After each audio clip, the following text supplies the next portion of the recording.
qanaqa qilib o'zingizga mos uchashkani tanlashingiz mumkin. Birinchi bo'lib o'zi qat'iy kiymoqchiligimizni bilishimiz kerak. Ertalabdan kechgacha ishlaydigan ayol qizlarimizga mana shunaqa yarimtalik korset tavsiya qilamiz. Sababi qorinni zo'r tortadi bular.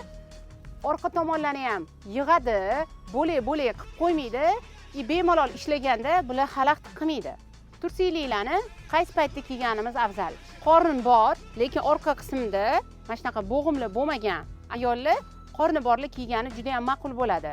Qorinni ancha yig'adi, tortib turadi.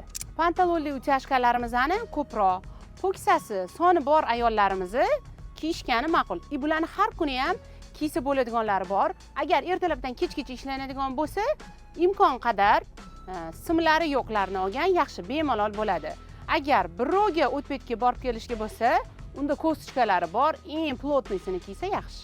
Общий korsetlarimizni agar tursiy variantligi bo'lsa, bodiligi, ularni bemalol ertalabdan kechgacha ishlaydigan ayollarimiz ham to'y tadbirlarga ham bemalol kiysa bo'ladi.